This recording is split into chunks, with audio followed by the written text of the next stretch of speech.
माई। कहानी शुरू होती है एक फैमिली से, जहाँ बीवी अपने पति से कह रही है, मैं जॉब छोड़कर यहीं बैठूं क्या। इसका मतलब वह एक वर्किंग वूमन है और इनकी एक बेटी भी है। यह एक हैप्पी फैमिली है। ऑफिस में लंच टाइम था, तभी मधु से मिलने कोई आता है और यह उसके साथ बाहर लंच करने आती है। इनकी बातों से लगता है यह मधु का भाई है मुन्ना। वह कहता है, मैं यूएसए जा रहा हूँ और माँ को ओल्ड एज होम छोड़ रहा हूँ। तब मधु उसकी बातों से बहुत गुस्सा होती है और कहती है, शाम में बात करेंगे घर पर। अब दिखाई जाती है इनकी दूसरी बहनें। इनकी बातों से लगता है कि इनकी माँ ने अकेले इन 4 भाई बहन को पाला है। अब चारों में झगड़ा होता है कि माँ आखिर कहाँ रहेगी।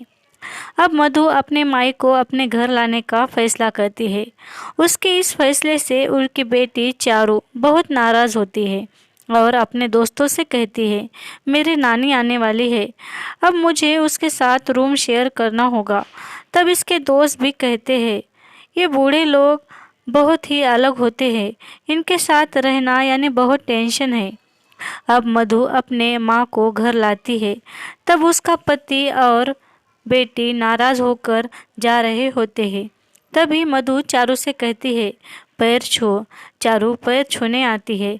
तब माई उसके मुंह पे हाथ फेरकर उससे प्यार जताती है। चारू नानी को अपने कमरे में लाती है, मगर उससे बात नहीं करती। मधु से माई बात करती है तो समझ आता है माई को अल्जाइमर है, उसे कुछ भी याद नहीं रहता। मधु का पति माई के घर आने पर बहुत नाराज था। वह मधु से कहता है, मैं खुश नहीं, और उसकी बातों से वह लगता है कि उसे अच्छा नहीं लगा माई को यहाँ लाना। अब मधु का पति सुभाष माई से बात करने जाता है तो माई उसे डॉक्टर समझ लेती है। अब चारों के दोस्त घर पर आते हैं, नानी से बात करते हैं। मधु घर आती है तभी मेड रोते हुए घर से बाहर जाती है। कहती है, तुम्हारी माँ मुझे चोर कह रही थी। मधु माई से पूछती है। तब माई को कुछ याद भी नहीं रहता। माँ अपने बेटे से बहुत प्यार करती है। मधु माई के गोद में सर रखकर सोती है। तब उसे अपना बचपन याद आता है। अब मधु के भाई के घर पार्टी है। माई बेटे से कहती है, तू मुझे तेरे घर क्यों नहीं रख रहा, मैं वहाँ क्यों रहूँ मधु के पास। तब वह कहता है, माँ मैं तुम्हें यूएसए नहीं ले जा सकता और मैं जा रहा हूँ। माँ अपने बेटे के लिए बहुत रोती है। तब मधु भी बहुत रोती है। अब सुबह सुबह ही माँ आरती करने के लिए घंटी बजाती है। ये तीनों परेशान होते हैं। मधु का पति उस पर गुस्सा होता है। बेटी कहती है, मैं शिफ्ट कर रही हूँ, और अपना लगेज लेकर जाती है। माँ और घर से बड़बड़ाती फिरती है। मधु देखती है माँ घर का सारा सामान एक बैग में रख रही है। मधु को समझता ही नहीं माँ को आखिर हुआ क्या है। मधु कहती है, माँ की तबीयत शायद ठीक नहीं, और वह मधु ऑफिस आती है पर काम में उसका मन नहीं लगता। रात में माई चारू को ही मधु समझ घर से बाहर ले जाती है। यह बात चारू पापा से कहकर हंसती है। मधु को चारू पर गुस्सा आता है। वह मधु को डांटती है। अब दूसरे दिन मधु माई को लेकर डॉक्टर के पास जाती है। डॉक्टर माई से बहुत सवाल पूछता है, पर वह एक भी सवाल का सही जवाब नहीं देती। अब डॉक्टर मधु से कहता है, तुम्हारी माँ को अल्जाइमर हुआ है। माँ को सारी पुरानी बातें ही याद आती है, उसे अभी का कुछ भी याद नहीं है। अब मधु अपने जॉब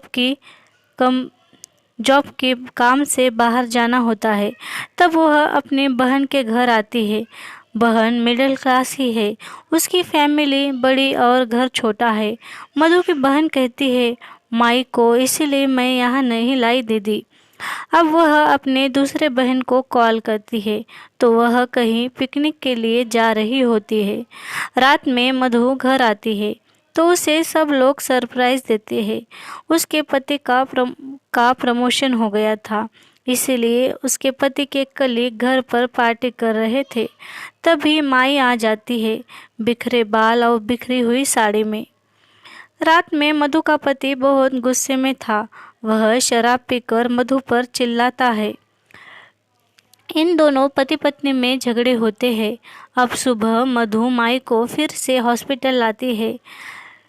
घर वापस आते हुए माई गाड़ी से उतरकर पागलों की तरह भागती है। मधु माई को संभालती है। चारों भी अपने दोस्तों से माई की शिकायत करती है। अब तो यहाँ ये समझता है कि मधु का भाई यूएसए गया ही नहीं, वह तो अपनी माँ से छुटकारा पाने के लिए झूठ बोल रहा था। मधु का पति सुभाष उससे बात करता है और डांटता है। कहता है, तुम एक बच्चा प्लान करो और इस बार भगवान से कहना कि तुम्हें बेटी दे, क्योंकि बेटा अपनी जिम्मेदारी से हाथ फेर लेता है, मगर बेटी है कि अपनी जिम्मेदारी भली भांति समझती है और वह बुरे वक्त में तुम्हारा साथ देगी। अब बारिश हो रही होती है और माई पूरे घर में नहीं होती, वह कहीं बाहर चली गई थी। मधु रात भर माँ को ढूंढती है। तब वह एक जगह बारिश में भीग रही थी। ठंड से बुरा हाल था उसका। तभी सुभाष उसे उठाकर माई को घर में लाता है। अब सुबह बारिश में भीगने के कारण माई बीमार हो जाती है। मधु माई का बहुत अच्छे से ख्याल रखती है। वह अपनी जॉब भी छोड़ने को तैयार हो जाती है। चारू इस बार दोस्तों से नानी की शिकायत नहीं करती, बल्कि उनके लिए परेशान होती है। मधु के पति को भी माँ पर तरस आता है। वह भी माई का ख्याल रखता है। अब यह तीनों भी माई के लिए परेशान होते हैं। माई से बहुत अच्छे से बात करते हैं, उसका ख्याल रखते हैं। रात में सुभाष लैपटॉप पर कुछ काम कर रहा होता है। तब माई को लगता है उसका बेटा ही मुन्ना है। वह माई सुभाष से कहती है, चलो बेटा रात हो गई, सो जाओ, और लैपटॉप छीनती है। तभी सुभाष उससे धक्का मारता है और माई गिर जाती है। माई को एक टेबल का कोना लगता है। अब दिखाया जाता है माई को हॉस्पिटल लाया जाता है। तब मधु की छोटी बहन और उसका पति भी आते हैं। डॉक्टर कहता है बचने की गारंटी नहीं है। मधु का भाई भी आता है। अब मधु को भी समझ आता है कि मुन्ना यूएसए नहीं गया, वह यहीं पर है और उसे माँ की बीमारी के बारे में भी पता था। इसीलिए उसने यह झूठ कहा था कि वह यूएसए जा रहा है। माँ बेहोश ही थी। रात भर हॉस्पिटल में रुककर सुभाष उसका ख्याल रखता है। तभी उसकी तबीयत अचानक से बिगड़ जाती है और माई मर जाती है।